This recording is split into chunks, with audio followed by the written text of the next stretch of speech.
Okay, so good morning, everyone. Welcome to today's webinar, how Steamchain scaled 48 times from $500,000 inside a global fintech breakout. I'm Nadia, and I'm really excited to be your host today on behalf of Expara Ventures. Now, if you are new to Expara, here's a quick introduction. We are leading early-stage VC firms based in Singapore with a strong presence in Thailand, Vietnam, and China.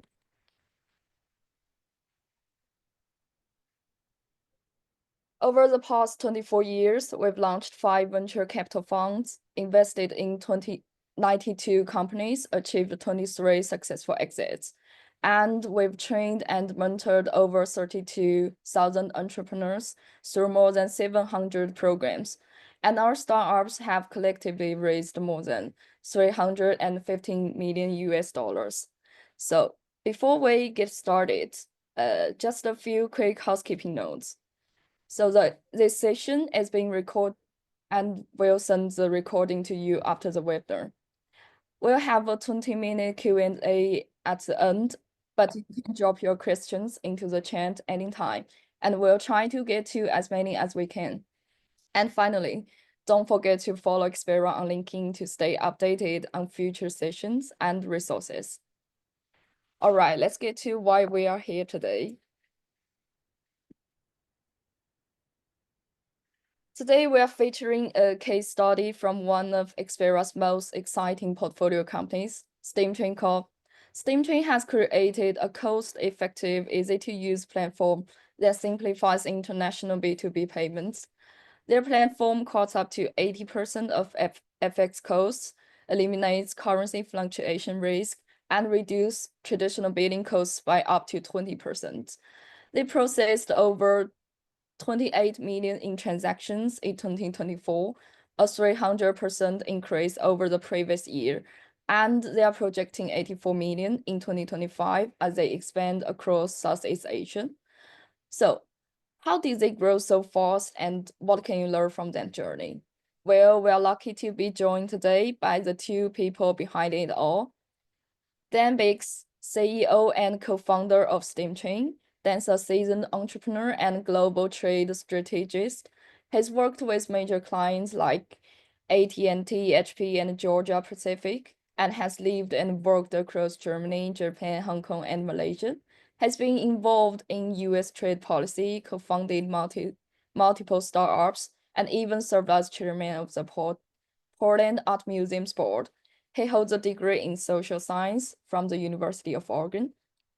And we have Scott Brown, COO and co-founder of Steamchain.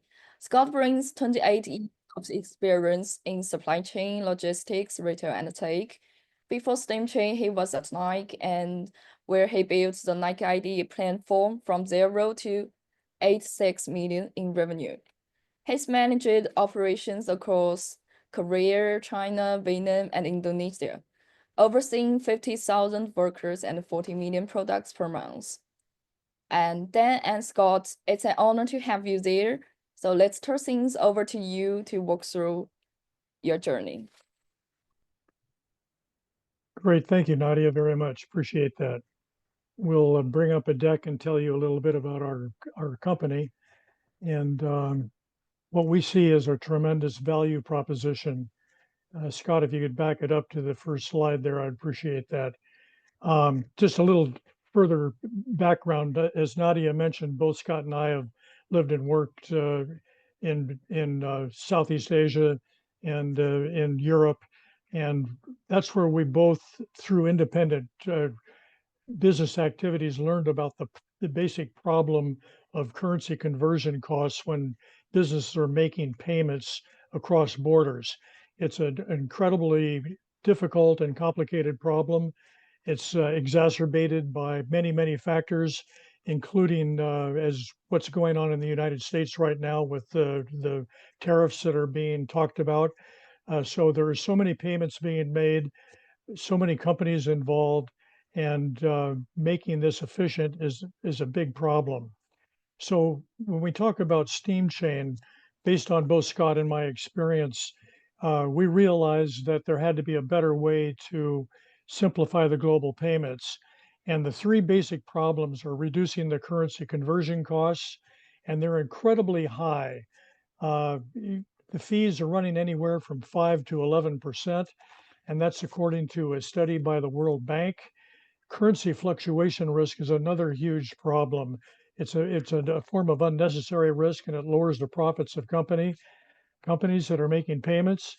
And the old payment processes of labor costs can run as high as 20%, and that's from a study by IBM and Maersk. So it's a big problem, and that's what we set out to solve using technology. So let's take a look at the market that we're looking at. It's unbelievably huge. It's over $13.5 trillion, and that's just in the supply chain.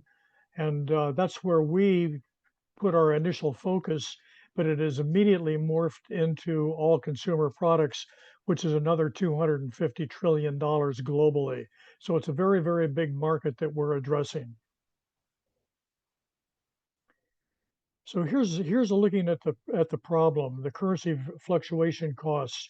We can save up to 100% of those currency fluctuation costs using our platform. Currency conversion costs, we can save up to 80% over what customers are currently paying through their financial institutions and their banks. And the inefficient labor costs that I mentioned can run up to 20%. In some cases, it's even higher if you don't have a very large organization. But the bottom line here is we're talking about increasing the profits for anybody that's making an international payment.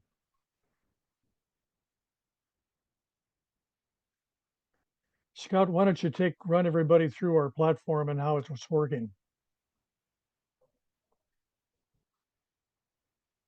You're on mute, Scott. Yeah. I had to get myself unmuted.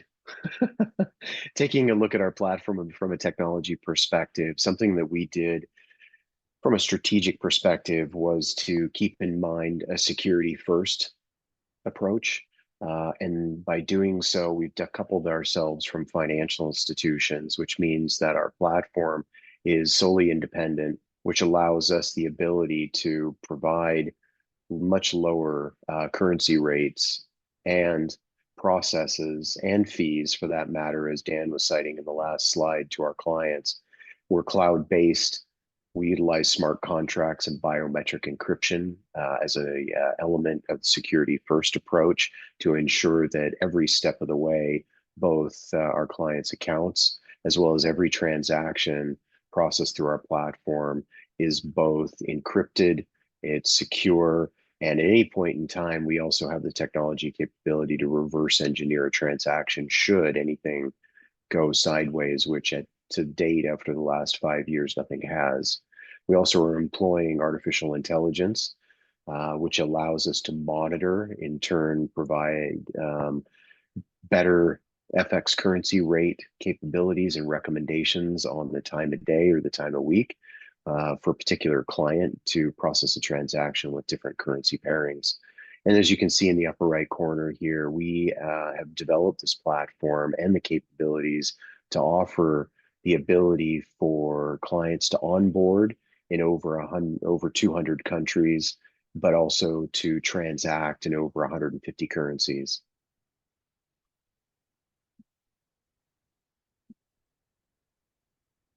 So when you take a look at how the payments are made and why they're so easy, we've put together a group of foreign exchange partners on one of our rails, which is a standard FX rail. So we've, as partners, we have a company out of Toronto, Canada called Corp. They're a part of FleetCor, which is traded on the New York Stock Exchange, $22 billion company. OFX on the far right, their logo there, they're out of Australia. Facilitapay is a FX partner down in Brazil, and Visa Direct has a very interesting program that allows us payments to be made not only to bank accounts, but to wallets, also to credit cards and to debit cards. And we're right now in the process of negotiating with Ping Pong that many of you may be aware of through their London office. They have a very large footprint in Southeast Asia. The other FX provider there at the bottom, Facilitapay, represents the ability to access the entire South America continent. And one of the things before we move to the other slide that we receive as questions is, well, why do we partner with so many FX providers? Each FX provider has a very specific region in which they focus their efforts and their funding. To be locally and internationally compliant is extremely expensive, more than 7 figures per year, which is why these FX providers isolate themselves to focus on particular regions. And for us, what we've done is we've knitted together these very strategic relationships, which in turn provide us the benefit that we pass along to our clients that I cited in the last slide, and that was the 200 countries and 150 different currencies, is a client now can come to us, let us know their origin country and currency and to whom are they paying and or receiving payments from, and we can match that particular client within our platform, within our network, to any one or more of these particular FX providers, so that we become a one-stop shop, if you will, or destination for making and executing as well as receiving payments. The second rail that we have on our platform is using digital exchange partners, and you can see the logos of the various exchanges that we utilize. We think that coming in the future that there's going to be more and more use of digital assets to make payments, and we only deal with stable coins like USDC, for example. Right now, the majority of our payments are being made through the standard FX rails that you saw on the slide before, but we wanted to be positioned to move with the marketplace. So as we develop the technology on our platform, we made it, we gave our clients the ability to either access either of the different payment rails. Dan's reference to the use of stablecoins, just to unpack that a little bit more, is our leveraging an intermediary in the form of the stablecoin to enable our clients to convert a currency to a stablecoin for a period of less than 7 seconds with the technology that we will talk about in a few minutes in a different slide, which is patented, to then convert to the preferred currency that the recipient or the beneficiary is looking to be paid in. So in this methodology, it's extremely fast, literally a real-time payment rail that allows a client to see an FX rate, lock in a transaction, and have a beneficiary receive funds fully settled in under 20 minutes. So the benefits of this particular side of our platform, which is decoupled from the FX or more traditional side of our platform that we were previously talking about, is speed, and there is an advantage around a slight cost variation, which is beneficial on this side of it as well as we move towards digitized payments. One of the challenges, if you back up to that slide for a second, Scott, I'd appreciate it. Thank you. One of the challenges using the digital assets is the regulatory issues that are facing all the different exchanges in the different countries. Here in the United States, for example, with the Trump administration, they're making it much easier for digital assets and cryptocurrencies to be utilized for a variety of reasons. Each country has its own regulations, and that landscape is constantly changing. So that's why, once again, what we decided to do from a strategic standpoint was to build a platform that had the two payment rails, the first being the traditional FX rails and the second being the digital asset exchange partner rails, so that we'll be able to grow into the future as the market changes.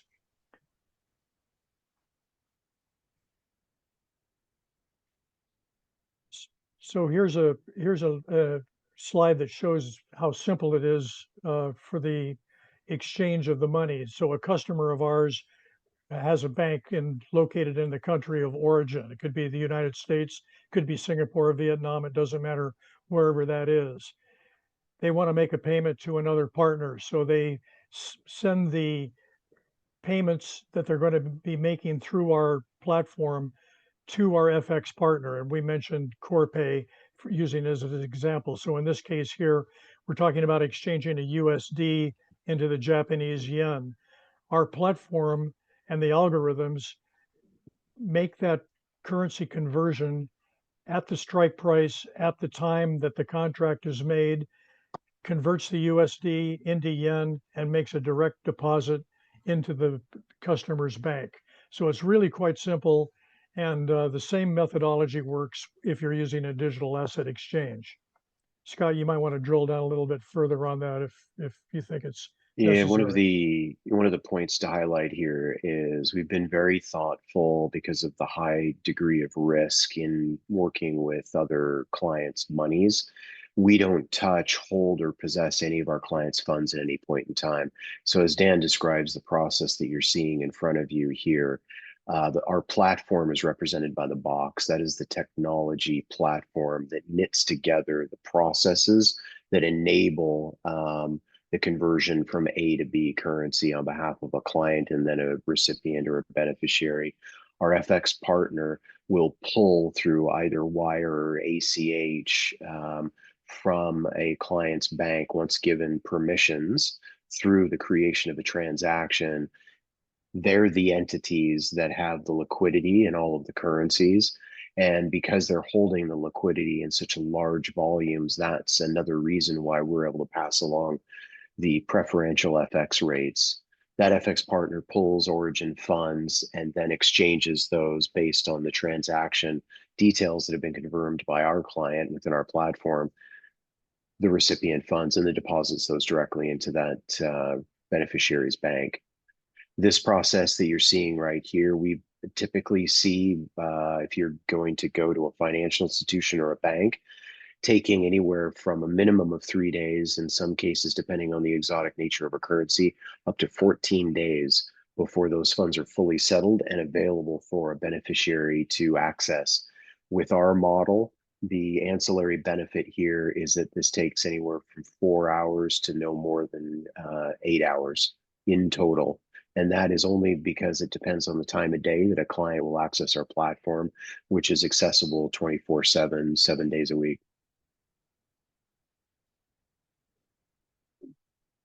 So our platform has 4 underlying patents with a value of about $2.8 million.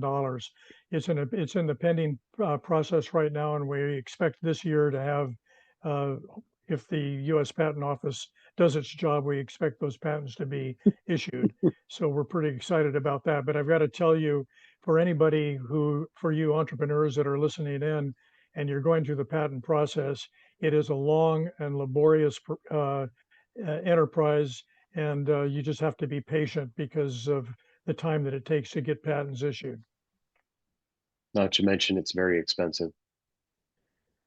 That's true, and fortunately, one of our investors is a company called Ideaship Fund, which is part of the GTT group out of Japan, and they've been very helpful in over the last couple of years in helping us through the patent process. So on this particular slide here, we're looking at our various corporate partners uh, with channel partners, trade partners, and a couple of global clients. I'd like to make one comment about the U.S. Department of Commerce. They've been very, very helpful with us as we start scaling our business around the world.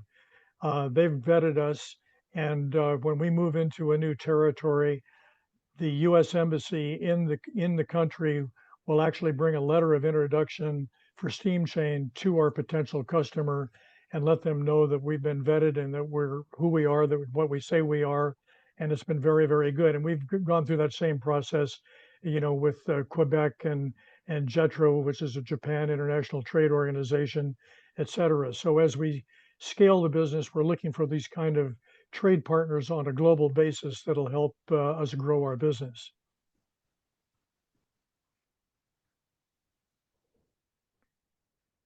Here's a couple of testimonials from a couple of our customers. OIA Global is a international packaging and distribution logistics company headquartered here in Portland, Oregon, where our headquarters is. And they're a $2 billion company, and we're saving them a tremendous amount of money on their payments to various offices that they've got around the globe. and their clients include Nike, Kraft, Daimler, Benz, and another number of large uh, customers.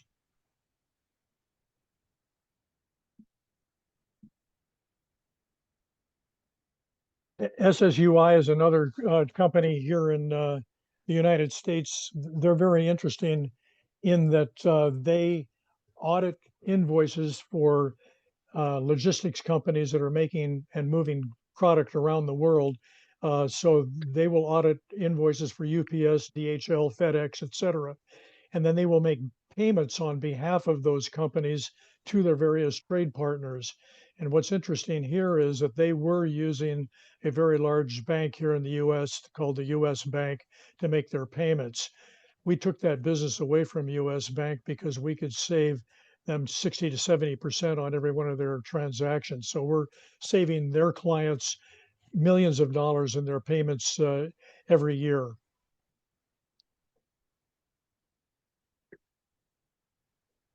Here you can take a look at the traction that we've received.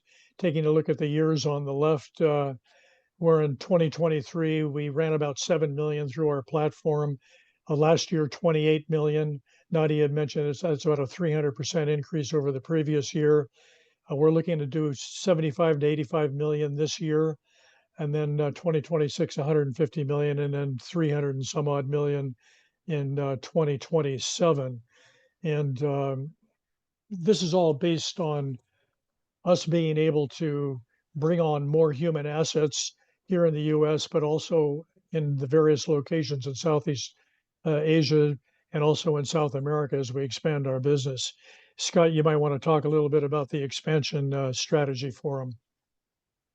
Yeah, so you're able to see on the visual of the globe where we are currently, and where we are currently simply represents um, clients that we have and the geographic location for each of them. Also, the ability that we have to onboard clients in each of the countries in black. We're working our way into Central and South America, which is an amazing opportunity. Interestingly enough, South America, the typical banks are charging 30 to 35% on every transaction based on regulations and restrictions within the banking industry. So we'll be able to help clients above board circumvent those costs and lower, what they're paying currently by more than 300 or 400%. So there's a ripe opportunity there with South America really being a huge exporter, but also an enormous importer of goods from around the world. And then we'll continue expanding into a very interesting market opportunity across the continent of Africa.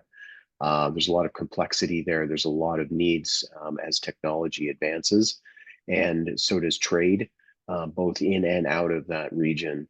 So above that map, you'll see the 5 verticals in which we really are focused on. Each one of them represents the previous slide earlier on that Dan was talking about, around $250 trillion in market opportunity for us. So as we get from our SAM to our SOM to our TAM and whatnot, it's very large and scalable. And again, every transaction, our revenue model, something we haven't talked about yet, is based on a flat transaction fee, which we negotiate client by client. So we take a transaction fee off every payment that's processed through our platform, and it's done programmatically. So there's no invoicing. It's real-time revenue for us to realize. Every transaction translates to revenue, which our platform pulls for us. And then in addition to that, we'll be adding subscription fees as well as onboarding fees. So we'll have multiple revenue streams, but capturing all of which from each of these 5 industry verticals as we start to continue scaling. Scott also mentioned the problem in South America, and from a geopolitical perspective, part of the problem that countries like Brazil, Argentina, et cetera, are facing is that the central banks of those companies don't carry enough of the USD and the various currencies, so they're really in a tough spot. And you take a look at it as an opportunity. There's so many of the goods that are imported into South America are manufactured in Southeast Asia. So we think there's going to be a tremendous connection between the manufacturing sectors in Southeast Asia and helping make the payments to the importers down in South America. And our platform can do all of that and save a tremendous amount of money for the clients, and also grow the revenue for Steamchain.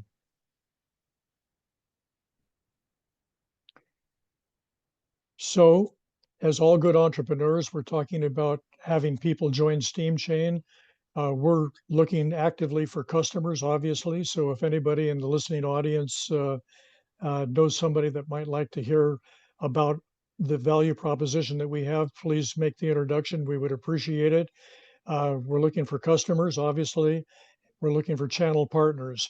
And I might mention the channel partner side of it. That's really one of the ways that we've been able to scale our transactions, by providing a white label of our platform to our various channel partners. So we're looking to increase those three components as we scale the business. Yeah, and perhaps interestingly enough, for those that are listening, a channel partner, as we classify it, is a client or a pure partner that can find a competitive advantage by collaborating with us and offering our solution as an added offering, if you will, to their own client base. So, for example, we have channel partners that are logistics and supply chain providers. They offer services that are logistics in nature, of moving product, but a client of theirs will need to leave their relationship to be able to have to make payments for that product, or to clear that product through ports, duties, and taxes. We give the ability to these particular providers to then bolt us on in a white label scenario and enable clients to stay within the ecosystem of that particular client, become more competitive, add a incremental revenue opportunity by, again, enabling those clients to make or receive payments through our platform that becomes an extension of their existing offering. So it's become pretty interesting for us, and it's escalating the scalability of the opportunity. So here you can take a look at where we are from an investment ask. We're looking for a minimum of a $2.5 million USD investment in our company to help scale. As I mentioned earlier, that will go for marketing, sales, and continued enhancements to our platform. And we've got some really good investors, of course, with Expara and the Portland Seed Fund, PAX, the Oregon Technology Business Center. I mentioned IdeaShip out of Japan, and the University of Washington. So anyway, I want to thank you all for listening to our presentation, and we'll be happy to open up the platform to any questions that you may have. Thank you, Dan and Scott. That was incredibly insightful. So let's now move into our Q&A session. We've got around 25 minutes, so keep those questions coming. And if you'd like to ask your question live, feel free to use the raise hand feature and I'll unmute you. Or just drop your questions into the chat box and I'll read them out. Okay, so let me kick things off with a few questions to get us started. Oh. Okay. Alex wants to be unmuted. Let's ask him first.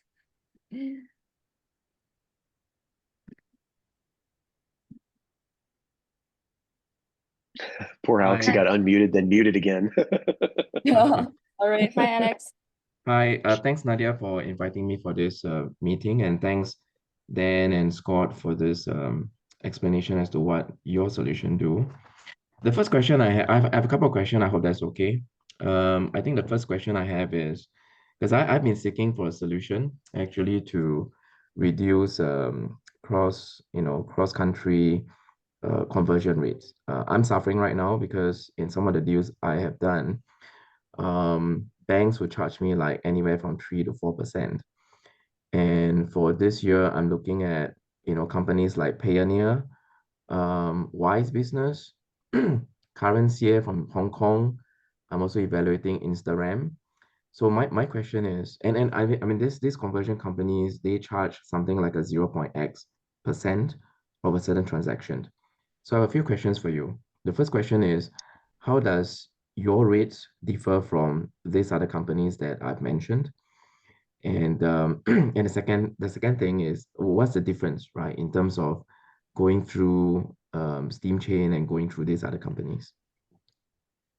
Yeah, those are some really good questions, Alex, and thank you both for attending as well as asking those questions. So the differentiation is twofold.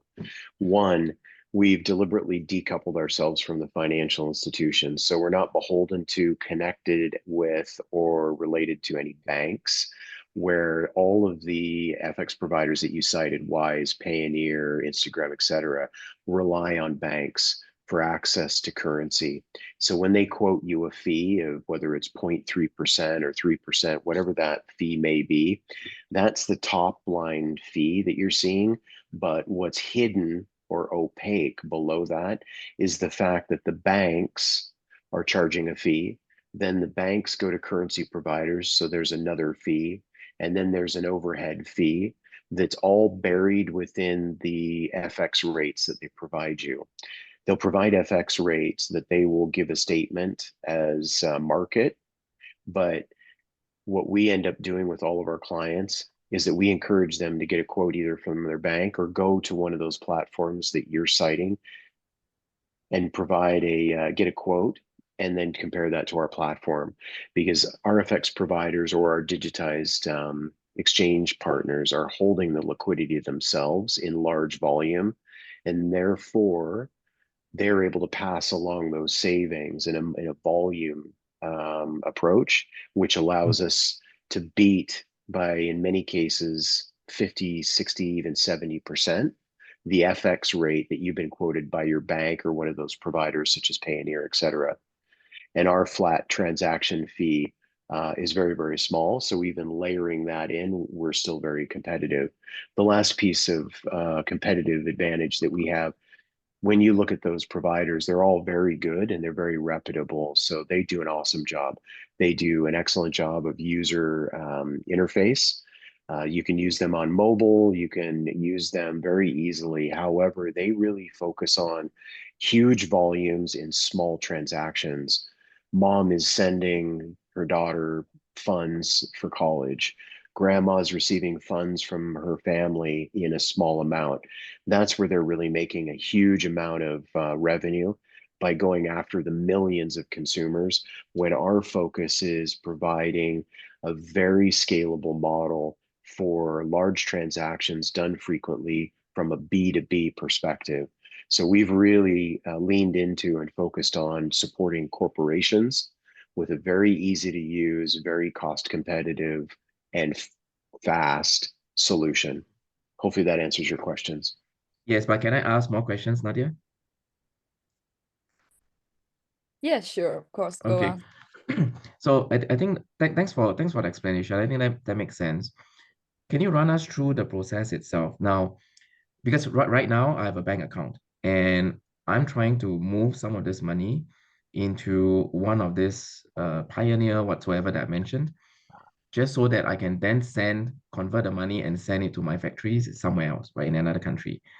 And I'm thinking hard how to do this, whether or not the bank that money gets into, and when I ship this money to one of these other companies, will the bank actually raise questions about where's all this money going, right? I mean, what's going on? Yes. So my question to you is the same. If I were to use your service under Steamchain and say I have a certain amount in the bank, now I'm going to send this money now to my factories. And from what I saw in your flow chart, Steamchain comes in, works with the bank to then work. You then have another element where you work with your FX partners, and that's where the money will be converted.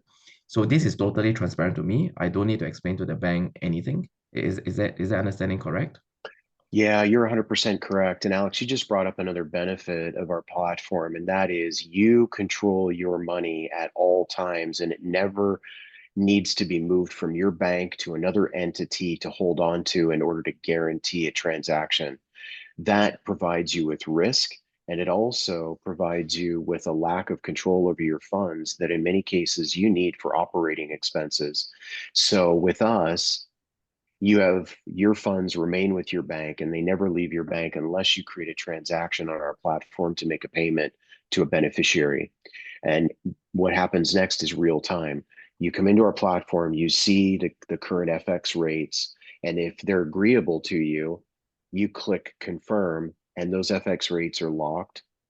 And at that point in time, when you confirm your transaction by indicating how much money goes from currency A to currency B to whom, then in real time, our FX providers, with your permission, which has been given when you onboard with us, will ACH pull those funds equivalent to that transaction. They convert those funds in real time and deposit those to the beneficiary's bank immediately. So you don't need to pick your funds up and move them like you described with Payoneer to another entity to hold on to and to guarantee. It's a very seamless process because we believe in security first and the fact that your funds are your funds. So unless you create a transaction, nobody's touching those funds, nobody's moving those funds until the last minute. Do I need my bank to agree to the use of this process first? No, it's exactly as if you were to execute a wire transfer in a kind of the old method of having a wire transfer done, and all you're doing is giving instructions to say this amount of funds from my bank goes to this beneficiary in this amount in this currency. It's exactly the same. There's no alerting. There's no necessity to alert your bank that this is happening. However, we are completely transparent. When you onboard with us, you know exactly which FX provider you're working with. You get introduced to them. You're able to validate them. They then will not do anything in the form of an ACH until a transaction is created and you click execute. Okay. Also, the receiving bank does not need to be notified because they will be receiving funds from your bank in exactly the same way that they normally would. It's just a matter of simpler process, cost savings, and faster speed. And there is no size limitation as to the amount. So I mean, it can be, No. okay. Yeah, we Okay. built our platform that enables multiple users, multiple transactions, and there's no size that's too small and there's no size that's too large from a transaction. We process millions of dollars on a daily basis, and transactions can be anywhere from, in some cases, 5,000 equivalent USD to multiple millions of dollars. There's no restriction. Okay, excellent.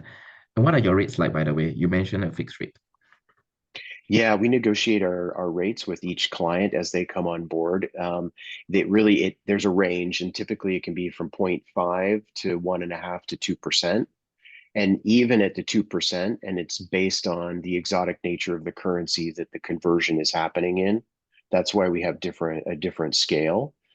And including that flat transaction fee, you'll see 60 to 70% cost savings over your existing processes right now, as well as the benefits that I've described. There's no Okay. other fees beyond that. We even have eliminated wire fees as well. So there's an added benefit there also. Okay. And then I guess we get to know you better through Nadia to link up. Yes. Absolutely. Yeah. Because Wise business is 0.3. So let's see if you can do better. Yeah, that's 1.3 right on top of all the other costs that are coming from the bank and the currency provider. So in essence, it's more like 6 or 7%. Alex, what we do is we get a direct feed from the European bank as to what the real exchange rates are in real time. And then, so there's no added fees but from all the different people that are touching the funds. And then if we charge a 0.5% or 1% or 2%, whatever it is that we've negotiated, with the client, that's incorporated into the currency rate. So it's all very transparent, and it depends upon from what country the money is being sent from and to what country it's going to, and that's why I talked about the difficulties in South America, for example, where because of the lack of the USD and the central banks of those countries and the inflation that they've seen, we can eliminate, those problems for them. Okay. Thanks, Nadia. Dan, there's Sorry, a I took a lot of questions. Oh, no, you're good. It was a pleasure to meet you, Alex. All questions are good questions. Dan, are you watching the chat? There's one there from Mr. Gambir. He's asking for what type of partners or investors are we looking for in our next phase of growth, and how do we determine what a good fit is? You want to take that one? Yeah, sure. Our partners are anybody that is actually making payments internationally that could use our service, which is a great benefit for scaling the company.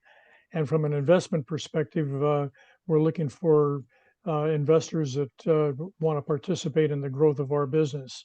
And we've got a whole investment strategy that we've been working with Expara over the years to grow the valuation of our company.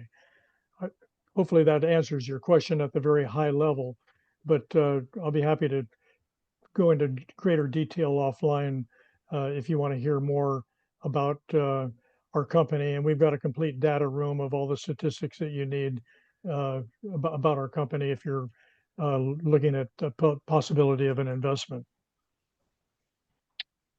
I Yeah, see great. another one here from, do you mind, Nadia? Is that okay? I'll just read them Yeah. and keep Yeah, of going. course, you can Okay. read it. So one here from Mark. It says, can you talk more about your expansion strategy, particularly the new geographies and sectors you're targeting in the next 12 to 18 months? Yeah, so as we were referencing on the previous slide around the geography that's been colored. So our next, I'd say 12 months is really focused on Central and South America for the reasons we were previously citing, in that companies that reside in those two regions are really suffering heavily from restrictions and controls in the banking industry that are resulting in anywhere from 30 to 35% on every transaction that they send outside of their geography, which is somewhat hard to believe, but we've spent a lot of time validating that. We've spoken to a number of different companies that are currently queued up to join our platform and to use us with our FX providers. In that particular case, it'll be FacilitaPay and then Visa Direct. Gives us the ability to reach those geographies, be able to onboard companies located in each of the countries there, and then help them with the value proposition that we've been talking about. And concurrent with that is also we continue to work with companies and countries in Southeast Asia, because so much of the goods that are manufactured that is sent around the globe are being manufactured in Southeast Asia, in particular in China. So that's a huge market for us also.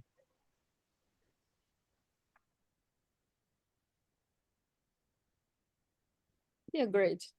Thank you, Dan. Thank you, Scott. Let's move to the next question. Can you talk about your expansion strategy, particularly the new geographies and sectors you are targeting in the next 12 to 18 months? Right, and we just Yeah, actually that was the one. Yeah, go ahead, Dan. yeah, that was the one that we just actually talked about, being South America and Southeast Asia are the two areas that we're really Central America and South America. Yeah. right. Yeah. Okay, actually, I can kick off some questions. I want to ask, as you expand into new markets like South America and Africa, how do you navigate trade policies and the regulatory challenges that might affect cross-border payments? You're asking a question about the regulatory issues? How do Yeah. we essentially, how do we Right. circumvent those or not get exposed to those regulatory Yeah. requirements? And that falls on our FX partners that we're utilizing to make the payments.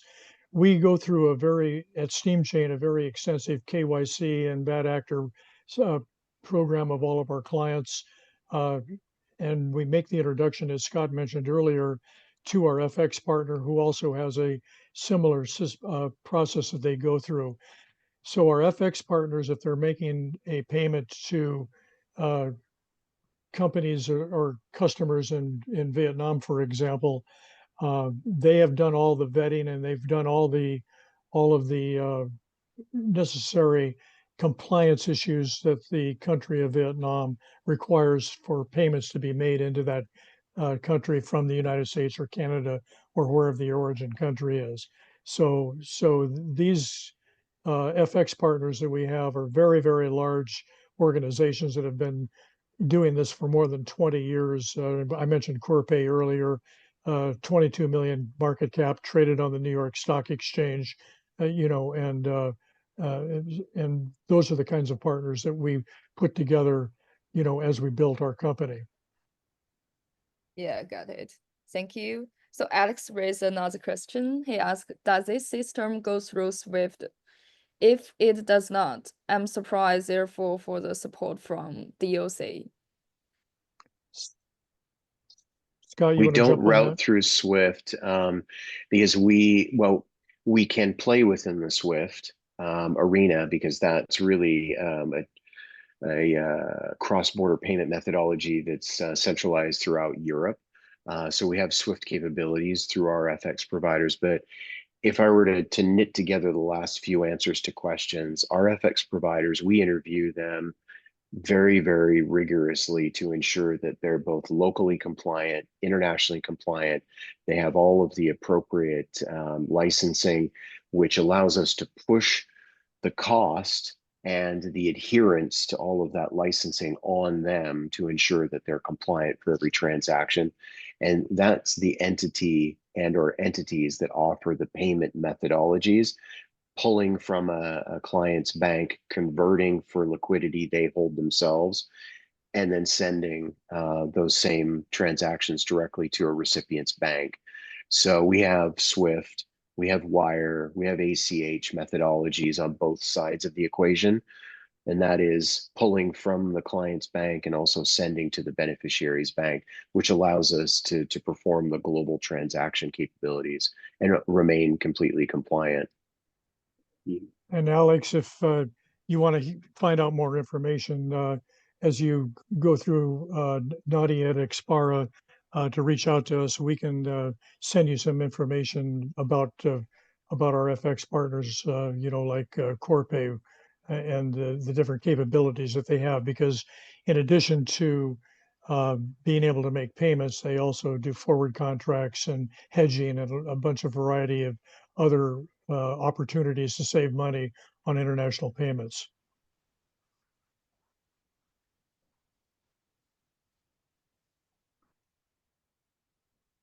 Okay, great.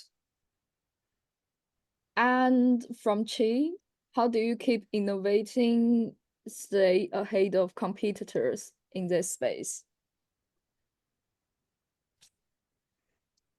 That is a constant issue that we have to address on a daily basis, and it's a good problem to have, because we're always looking to increase the user experience. And one of the things on our technology roadmap even is the utilization of artificial intelligence to, as Scott mentioned earlier in the presentation, uh, to look at the best timing, for example, on to when trades are being made.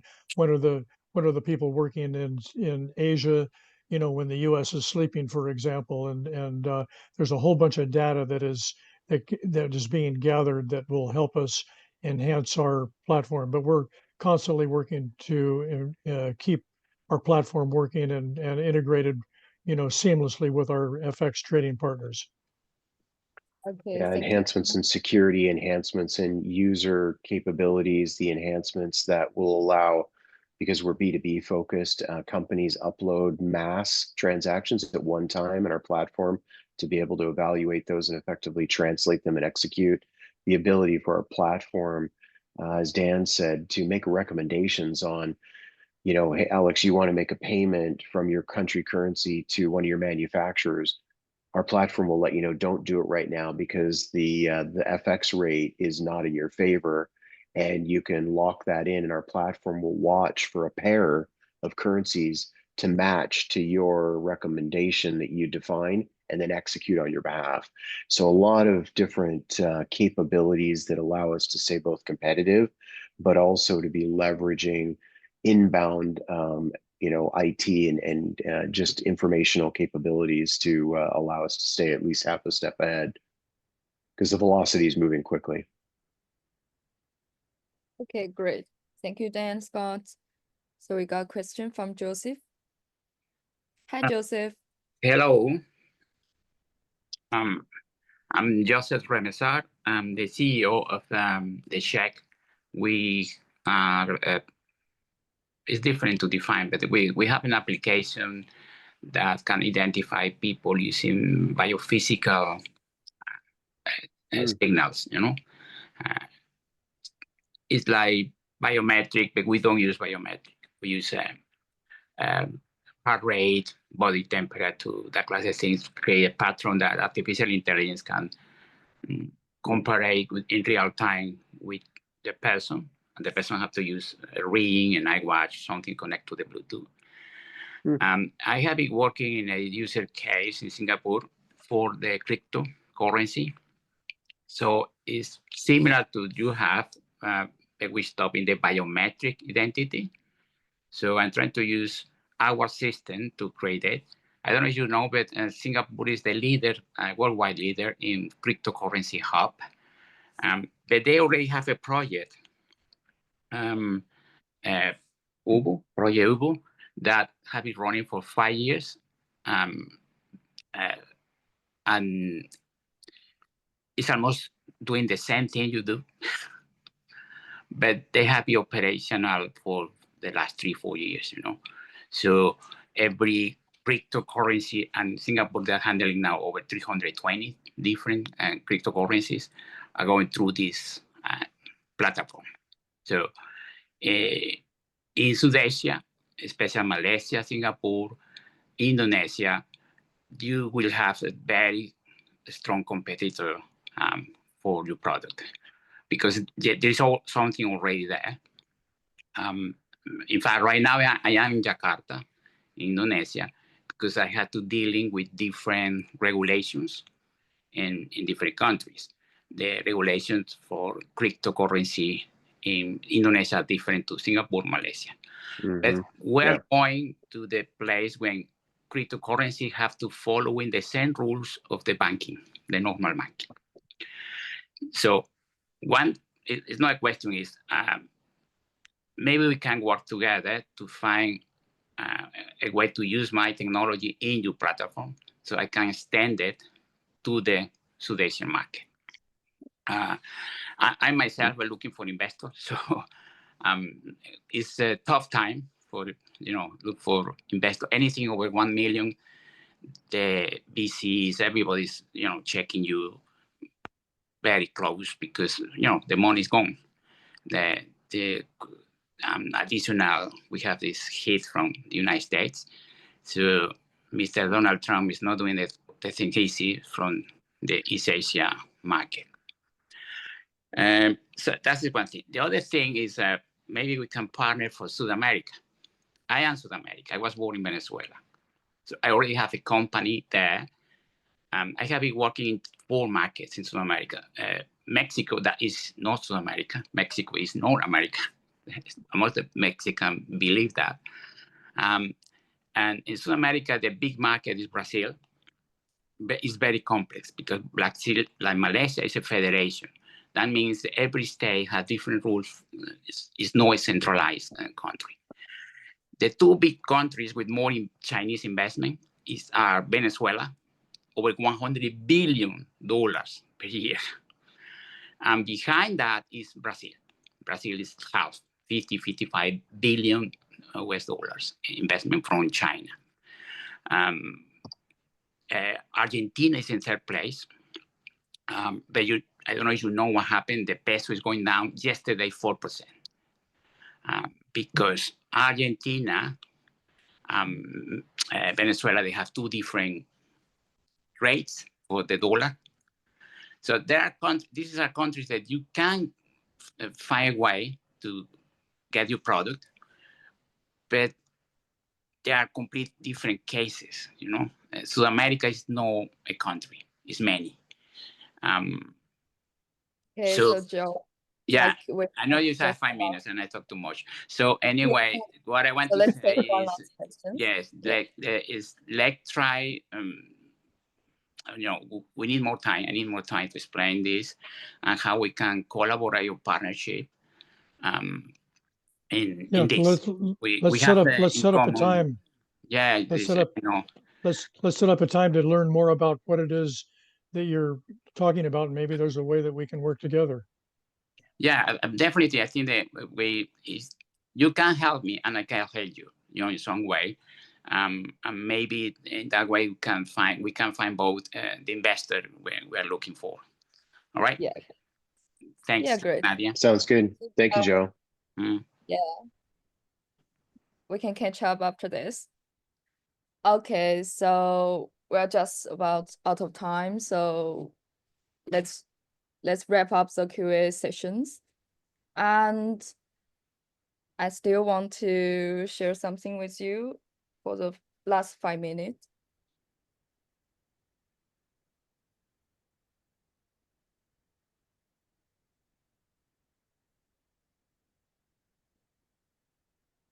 Okay, so actually, we are launching our Expara Accelerator Partner Program recently, and we have 3 tiers: Accelerator Founder Partner, and Accelerator Team Partner, and Accelerator Corporate Partner. So if you are a founder looking to grow, we'd love to invite you to join our program. Like AFP, it's perfect for you are building your MVP, get online resources, monthly mentorship, and a co-working seat. For pre-seed and seed stage startups, you get deeper support by weekly mentorship, advanced workshops, fundraising help, and events and more co-working access. And we have the ACP tier. If you are heading toward Series A, we'll help with personalized strategy, investor introductions, and some VIP demo days. And at last, as a special bonus, the first 23 signups will receive a free one-on-one pitch deck review with our team. So it's a great chance to get real feedback tailored to your business. And you can book that through our website. And if you have questions, just reach out if you'd like to learn more. And again, don't forget to follow Expera on LinkedIn to stay in the loop. I think that's it from us today. Thank you, Dan, and thank you, Scott. Thank you again, and we'll see you next time. Good. Thank you, Nadia. Pleasure. Thank you so much. Thank you. Bye-bye.